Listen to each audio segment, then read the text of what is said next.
were made for community, and having friends these days seems to always come with expensive outings. So the question is, can you have a social life without going broke to invest in quality relationships without spending a dime?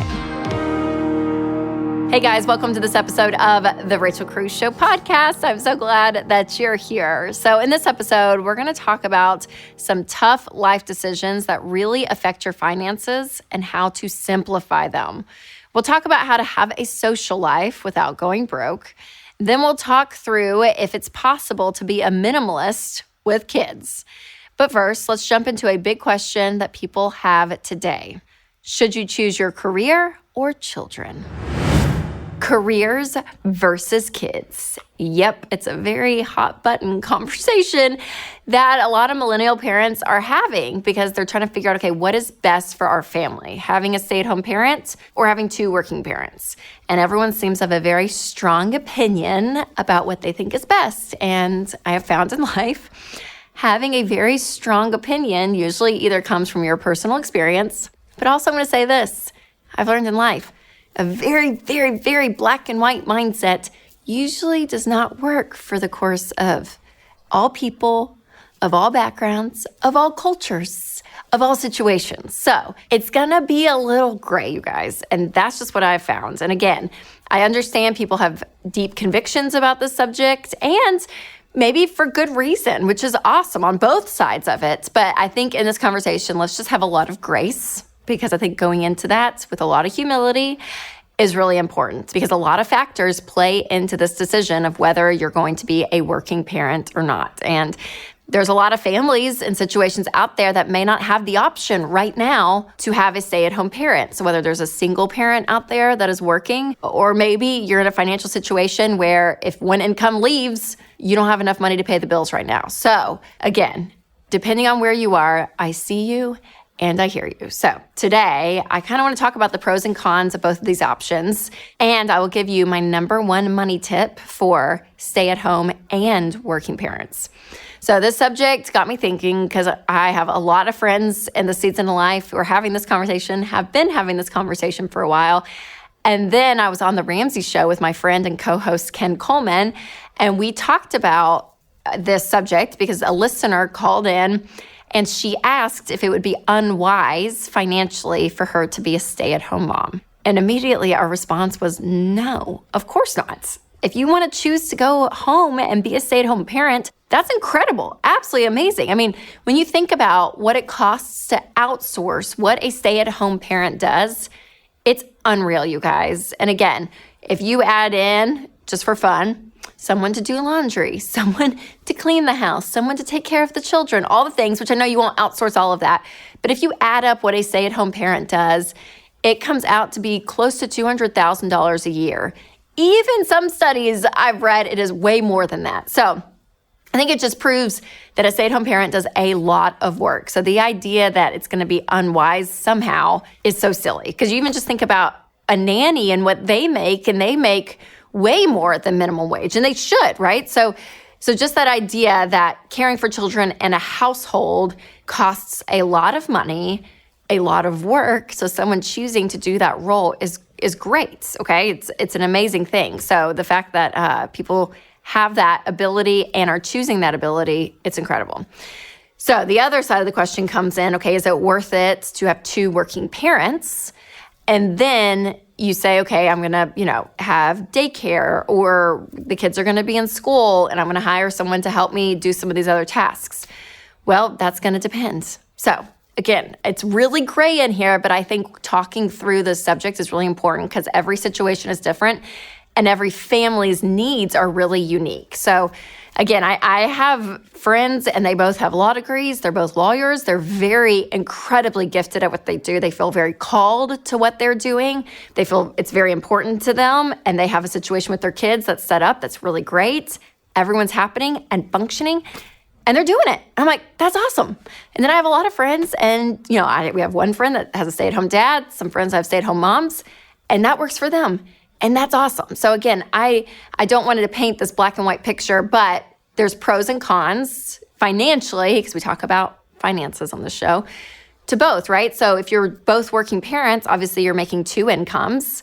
And with that, that may mean you're choosing daycare and you are paying to outsource childcare, but you may also have more margin to invest, maybe pay for kids' private school if that's what you choose, travel, extracurricular activities, like whatever that 2-income household brings, you get the benefit of that, right? And so you have to decide, okay, is that worth it for me to stay in this? And again, if you feel called to your position, if you love your job and all of it, then yeah, it's working for you guys. But if you hate it and you're living a life, because I've met people like this, and you're working full time, you're stressed out, both of you are in the grind, and you're exhausted and you hate your jobs, but you make extra money, that extra money may not bring the peace and the happiness that you want, right? So again, you're gonna have to choose. And my friend, Dr. John Zaloni, always says, choose your type of hard, because life is just hard, right? On both ends. This is such a Debbie Downer episode. I don't mean it to be, but it's hard when you're 2 working parents and you're trying to juggle it all.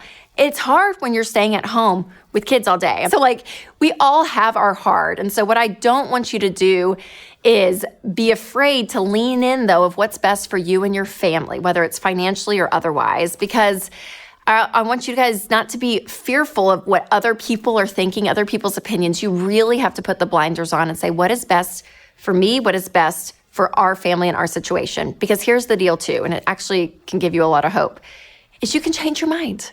Yeah, you can. You can change your mind. You can say, for this season, maybe we're both going to work. Or for this season, someone's going to stay home with the kids. I mean, whatever it is, but you get to make decisions. Not everything has to be an absolute for 10, 30, 40 years down the road, right? So there's something really empowering about knowing that you have options. I heard a therapist once say, not to say like, I have to be in this job, or I have to be doing this, No, I'm choosing this. And when you have choices, that gives you the ability to have power and say, okay, what am I choosing to do? Am I choosing to be in this job and us both working to live a certain lifestyle?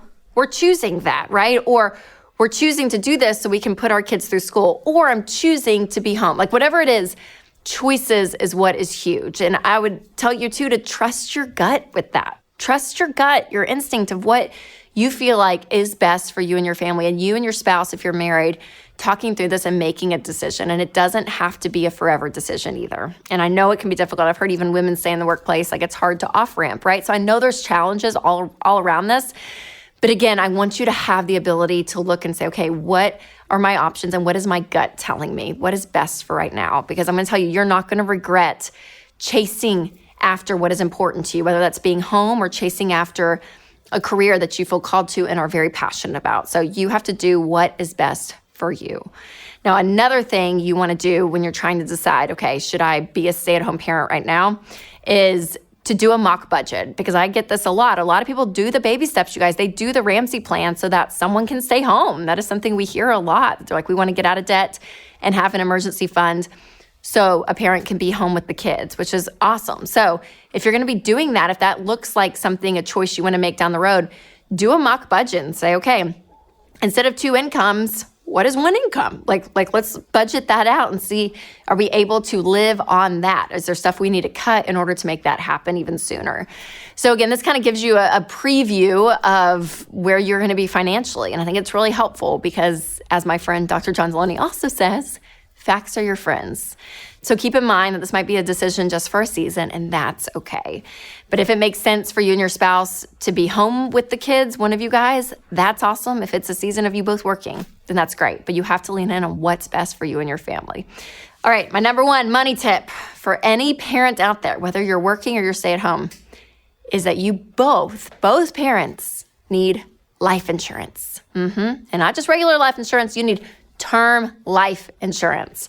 Now, I know it's probably not what a lot of people thought I would be bringing to this episode, but this is a really important part of being an adult and being a parent, because sometimes if there's a stay-at-home parent, again, they're not physically bringing in a paycheck, but you don't realize how much your family depends on that parent. And if something happens to that parent, which is terrible to say, but you guys, it can happen, is to say, okay, I have to be able to outsource some of what they did.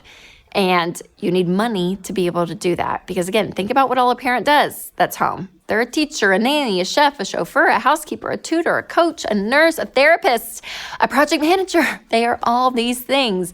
Okay, so my point though is you're going to have to probably hire help temporarily to offset everything that parent did because of so much work that goes into maintaining a household. So that is why you need proper insurance in place in case of a tragedy. And at Ramsey, we only recommend term life insurance, not whole life insurance, term life. It's extremely inexpensive, and whole life always has an investing savings option, but we think that your insurance and your investing need to be separate. So you don't need to pay more to have that option. Have just term life insurance. And again, it's really inexpensive and it's amazing. So if you need to switch your policy or you're just curious about it, I highly recommend Zander Insurance. Winston and I use them and they're phenomenal. Now I'll leave a link to their website in the description, and they're the best and they'll get you covered in no time. All right, ladies, if you are busy like I am, walking into your closet that is full of clothes that you don't wear is just overwhelming. And the time that I spend trying to pick out an outfit is so silly. But when it comes to Carly Jean Los Angeles, you guys, the clothes that is created through this company is incredible because it is effortless. They are easy pieces that can be mixed and matched for all sizes, ages, and seasons of life. So shopping a capsule wardrobe will save you money because you are intentionally choosing pieces that you know that you're going to wear on repeat in multiple ways rather than just one specific occasion. So again, I feel amazing in their clothes. I love all their options, and they are absolutely incredible. And they're an incredible company too. I just love them so, so much. So check out their website at carlyjeanlosangeles.com or their Instagram page. They have a team on DMs all day, every day that is eager and happy to answer all of your questions about sizing, fit, or even how to build a capsule wardrobe. So use code Rachel for 20% off their entire site. This is a one-time use code.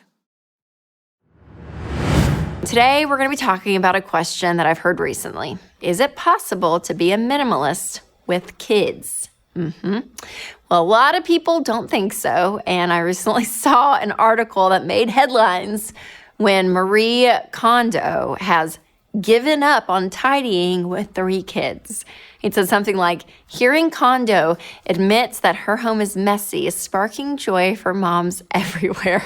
And if you're like me, you kind of breathe a sigh of relief when you're like, okay, even her, even the queen of simplifying and organizing her home struggles with decluttering when it comes to kids. So it's very validating. I really appreciated that. But especially if you have little ones, maintaining a minimal home is not an easy task. It seems like everywhere I look, there's a new toy from Chick-fil-A, or the kids have made art projects and they're all over the house, and it's just like there's stuff everywhere. And I don't want to be this ruthless mom that just throws everything away because I want my house to be perfect all the time, in perfect condition. But I also don't want to be a hoarder and have a bunch of crap all over our house that we don't need. So today I want to share with you a few practical ways that I have been incorporating minimalism into our life, even with kids. So my first tip is to set time aside on your calendar to declutter. So whether it's monthly or seasonally, twice a year, whenever it is, block off time to go through the toy closets, the junk drawers, the pantry, the garage, kids' drawers, everything. Because let me just say, clutter can be filled up very quickly. If there is an empty space, it seems to get filled up. And if you get in the habit, though, of scheduling a time to kind of purge on a regular basis, it really does help. So here's the deal, though. You have to be strategic about this and make sure the kids are far away, because they will find a toy that they haven't played with or seen that is broken in 4 little pieces, and they will cry tears of sadness because that is their favorite toy. And that is their favorite toy. Mom, why are you throwing that toy away? I'm like, you have not played with this toy forever and it's broken. Oh my gosh, it drives me nuts. So again, or an art project that's scribbled. This happened to me. I threw it in the trash can in the kitchen. Worst mistake ever. And Caroline gets it out and she's like, I made this for you, Mom. And I was like, oh my gosh. Okay, thank you. I'll stick it in this drawer and throw it away in my next decluttering. It's just scribbles, right? So I always, with school projects and stuff, if it has a picture or a handprint, we keep it. That's the cute stuff that you look back and look how little your hand is. Not always the scribbles of stuff. So Again, make sure the kids are gone. If you have to ask the grandparents to like have them, for a little bit, or maybe they're at a birthday party and you tackle those junk drawers, whatever it is, make sure they are out of the house. But put this into practice, this idea of purging and looking through your stuff to see, okay, what can we get rid of? Because again, planning this on the front end and knowing what you're going to do is going to help you in the long run. So you don't get years down the road and think, what is all this stuff? All right, my second tip is to hide and rotate your kids' toys. So I've heard people do this. I think it's really, really smart. But you get a bin and you say, hey, this bin, once it's filled up, it's done. Like no more toys. And we kind of did this in our kids' room. I gave them like these like big containers. I'm like, you can put whatever toys you want in here, but once it's filled up, it's filled up. Now, again, I'll be honest, that was probably, 2 years ago, and there's other stuff in their rooms besides what's in that little bin. But the idea is great because, it keeps everything kind of in one place. And then I have heard of people actually switching out the bins. So like they'll have like 4 bins and they'll put one away and hide it and then bring it back out, 3 months later. And the kids are like, oh my gosh, I haven't seen that stuff. So whatever it is, the bin idea is really great. Now, obviously, we're not perfect when it comes to this. And we tend to like go to Big Lots in the summer, get a bunch of cheap outdoor toys that we know we're probably going to throw away, but just, makes it fun. So like, I know it's not a perfect process to have everything in a perfect little position, but the more organized you can be, the more control you're going to feel, which is really wonderful. So the bin idea is great. All right, my third tip is to invite your kids into the practice of generosity. So when you're going through their toys, obviously there's some stuff that's disgusting and gross and broken, and you're going to throw it away. That's what it is. But there is some stuff that is still in good condition, but they're just not going to play with. And that's where donation comes into play. So invite your kids into that and say, okay, where are some places that we can give some toys away? So whether it's churches or local daycares, children's hospitals, or even organizations like Goodwill or the Salvation Army, like bring your kids into that process and figure out, okay, where could we give some toys away? Talk about, hey, there are other kids that can use these toys. If we're not using them, then let's have the opportunity to give some away, and then let them come in and actually be generous and pick out some things to give. So that giving muscle needs to be built in all of us, but especially when you can teach your kids that, it's incredible. It's just a great teachable moment and a really sweet opportunity for you to hear from your kids of like, hey, where do I want to give? What do I want to give? And let them take initiative too. All right, my fourth tip is to do a spending freeze. So right now, we are doing this in the Cruz household till August 1st. So we talk about for your kids to learn work, and that money is tied to work, to put them on commission versus allowance. So when they work, they get paid. When they don't work, they don't get paid. And we implemented that system in our house. And of course, they start earning money.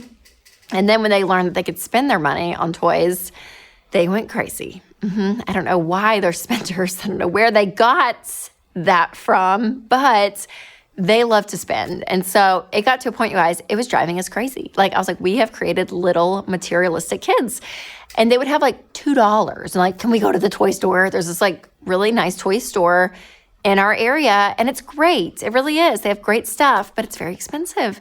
And they're like, I want to buy this little slinky for $3. And I'm like, no. And at first I was like, you're going to learn the lesson of things breaking. And now I just can't take it. Now I can't take it. So we were like, y'all, every time they earn money, they just wanted to go spend it, even though we're trying to teach them to give and save too. But they're still 8 and 6, and so we're having grace with them. But we just put a boundary. We're like, you guys, throughout the summer, we're not going to spend any of our money. And whatever money you save up, we will match you at the end of the summer. So that's our deal, because the more money they have to spend, they can actually get a quality toy that will not break in 2 minutes after getting it. But the spending freeze works great. All right, my fifth tip is also to invest in experiences. So again, to help be a minimalist at the house and not bring in a bunch of stuff, spend your money with your kids on experiences. So I think this is an amazing thing. So whether you have a zoo nearby and you can get a membership for, if you're here in Nashville, I even think about like Cheekwood or the Adventure Science Center, but a lot of places in cities have great membership. So look into putting money there versus buying stuff. And if you don't have room in your budget right now, then you can either create a sinking fund maybe, or find other things that you can experience, whether it's like a water slide, or maybe you have a great tree and you go to Home Depot and buy a rope and do a tire swing, or get sidewalk chalk and like create something, right? Create an experience with your kids. And it's also really helpful. So if family members are even asking for gifts for like birthdays or Christmas, maybe they buy a membership to somewhere for an experience. All right, speaking of family members and gifts, my 6th tip is to communicate your boundaries and your desire when it comes to gift giving. So I fully understand people's love language is gift giving, and especially, if they have the ability to, and they have nieces and nephews and grandkids, and they want to shower them with fun toys and all this stuff. I understand people love that, and it's great. But if you're trying to create something in your home that may be different than filling up your house with a bunch of toys, then maybe a conversation needs to happen. I always make fun of my parents about this one because my sister had her first, William, he's 10 now, so this happened like a decade ago, but his first Christmas, my sister asked for a Fisher-Price swing. Like one of those like little yellow swings you like hang on a tree. Well, Mom and Dad, they opened up a little box and there was a Playset magazine. They were like, Merry Christmas, which again, unbelievable, so generous, so nice. But Denise was like, we just want to swing. Like we don't have room for all of this right now. Like what? And of course I don't have kids at that point. I was like, do I get that gift later when I have kids? But we just laughed. And ever since then, it was great because that Christmas they overwhelmed sweet little William, who was like 4 months old, with balls and Lego, all this stuff that a 4-month-old who can barely hold up his head could never play with. So again, very grateful. But also like, okay, let's be realistic about our life and let's be realistic about what we want to teach our kids. So again, express gratitude to the people giving gifts, but just say, hey, here's what we're like talking about as a family. How do you think, maybe you can be in on this versus like completely like negating everything. But also I'm going to say this to you guys, like give some grace too, right? I mean, if it's a birthday or something, like there are times to celebrate too, right? So we want to be balanced in all this. We want to be crazy one side or the other. I knew a family that instead of birthday gifts, they asked for donations to the pet shelter, which is really sweet. But I'm like, my 8-year-old would be so sad because she'd be like, what? It's my birthday. So again, it's whatever you feel like is best for you and your family, but just be balanced in it. But there is a way to control the craziness of materialism in our world and to teach our kids a level of stability. So trying to simplify your life with kids can be a challenge, but if you're intentional, if you have a process in place, you can do this. Hey guys, it's Rachel. If healthcare costs are increasing while your available choices are decreasing, check out Christian Healthcare Ministries. CHM is a biblically based health cost-sharing ministry, and it's an affordable alternative to health insurance. Find out more at chministries.org/budget. That's chministries.org/budget. It feels like every time I look at my phone, I see the next Instagram-worthy restaurant or activity or vacation. So let's be honest, humans are social creatures. We were made to be in community and be in friendship and do life with people. Like that is what we were created for. Now, I know some of you are more introverted, so you're like, I'm sorry, what? But we all were. We're made for community, and having friends these days seems to always come with expensive outings. Like, hey, let's go out to dinner, or let's go to this thing or that thing. So the question is, can you have a social life without going broke? And I really do believe you can have great friendships and community without the high price of everything going on, right? So today I want to share with you 8 intentional things that you can do to invest in quality relationships without spending a dime. And hopefully you can try out a few of these ideas and really stay connected to people in your life without wrecking your budget. So the first thing you can do to be a thoughtful friend without spending a dime is to write a handwritten note and even send it. Yep. So I'm not just talking about like your thank you for the birthday gift kind of card, but I'm talking about actually spending time and writing letters to people that you love. Now, this is like an old-timey thing, it feels like, but if you get a letter in the mail, still, the little kid inside of us still is like, oh my gosh, what? And just say, hey, I'm thinking about you. Here's the things that I appreciate about you, that I love about you. And again, this could be to anyone. This could be to a relative, to a friend. It could be to a high school teacher maybe that you knew. I mean, it could be to someone years ago that you've thought of, but actually bringing joy to someone's life and writing down the things that you appreciate about them is a way to really build community, fill up your cup, fill up their cup, and not pay for anything. Another affordable way to be social is by offering your time to those in your community. So maybe you run an errand for a friend that's really busy, or maybe offer to help move a friend. That's always kind of a joke, is like, oh my gosh, who's going to help us move? Or I don't want to help someone move. But actually pitch in and do it. Be willing to be the hands and feet for someone else in day-to-day tasks. And that really can be an incredible thing. It can bring a lot of joy to someone. And practicing acts of service is more fun when you witness it being a blessing to someone else. So that's a way to serve and love the people in your life.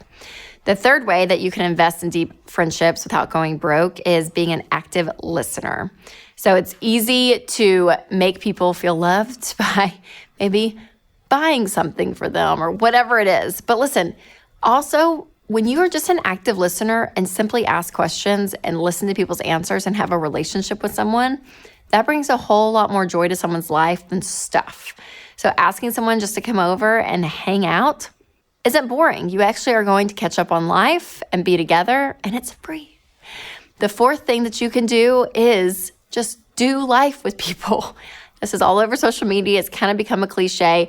But for real, when you do communal living, it's an incredible thing. So if you have to run errands with somebody, because so much of life is thinking about you, right? Your kids, your needs, your yard, your home.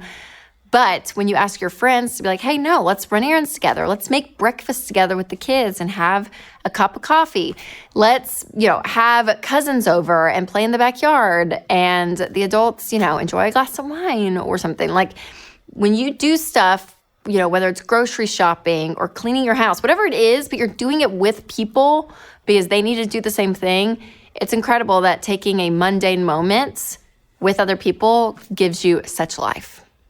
The fifth thing you can do to stay connected is actually pray for people. So this one may not technically be a social event, but it is a discipline that is very selfless, and you're just being very aware of other people and other people's needs. And I don't know about you, but I do feel so loved when friends and family just say, hey, I'm praying for you. I was thinking about you the other day. I was praying for you. Like when you say that to somebody, for me at least, it just means that someone cares, and it brings people together. So pray for your community, pray for the people in your community, and let them know next time you see them. All right, my sixth tip for keeping your social life affordable is to invite a group of friends to go on a walk. So cardio is like not my favorite thing in the world, but I went with a neighbor the other morning and we went around. It was for 45 minutes and we just talked. We're talking about schools and the kids and everything. And it was just so good. And I got done and I was like, oh my gosh, I feel great. Like that felt really good. And I enjoyed time with her. And you know what? It was free. So if you have, a great neighborhood of people like send out a big text and like, hey, everyone, let's meet after dinner this summer and just take a walk. I think it's awesome. So again, it might be kind of hot, but I think just getting out of the house with your friends, especially if your friends have kids and your kids get to all spend time together, it's a really beautiful thing. And it's free. All right, speaking of just getting out of my house, my seventh idea for staying social on a budget is a good old-fashioned pool day. So I don't know about you, but if you know anyone with an access to a pool, I would mooch. That's right. For real though, this is so easy to do. You can fill up a cooler, with some drinks or sandwiches and food and just enjoy time out with the friends. Like it's really simple. So whether it's a neighborhood pool or maybe someone you know owns a pool, get everyone together. And finally is to do a joint yard sale together. Bring back the yard sales, okay? We're all dependent upon Facebook Marketplace and all of this. When you do a good old-fashioned yard sale with a friend or two, you can make some money actually instead of spending it by doing it. And it's really fun. And just to declutter your house, get rid of stuff you don't need, join forces with people around you, make a little cash, and have some fun. Because there is truly a season for everything. And if you're hyper-focused on saving money right now, maybe you're getting out of debt or you're saving up your emergency fund, you're not going to have a ton of margin. So find ways to still plug in and not be isolated during the season. And also, don't miss an opportunity to give your friends some grace if they're in the middle of a tight season themselves. So if you want a little help with budget boundaries or navigating friendships and money, grab a copy of my book, Know Yourself, Know Your Money. This has a ton of tips in there because we talk about relationships and money a lot. You guys, I want you to have fun in your social life and also win with money. So it's possible. You can see that. It doesn't have to be expensive to be a great friend. All right, you guys, make sure to share this episode with a friend who may be struggling with being a stay-at-home parent or think that they can't be a good friend without spending money. We talked a lot on this episode about this stuff, so make sure to spread the word. And if you have not left a review on this podcast, it is so helpful. So please, please do that. Again, it helps with the algorithm, and we just love to hear from you guys. All right, make sure to subscribe as well if you have not. And I just want to thank you guys so much for listening to today's episode. And remember to take control of your money and create a life you love.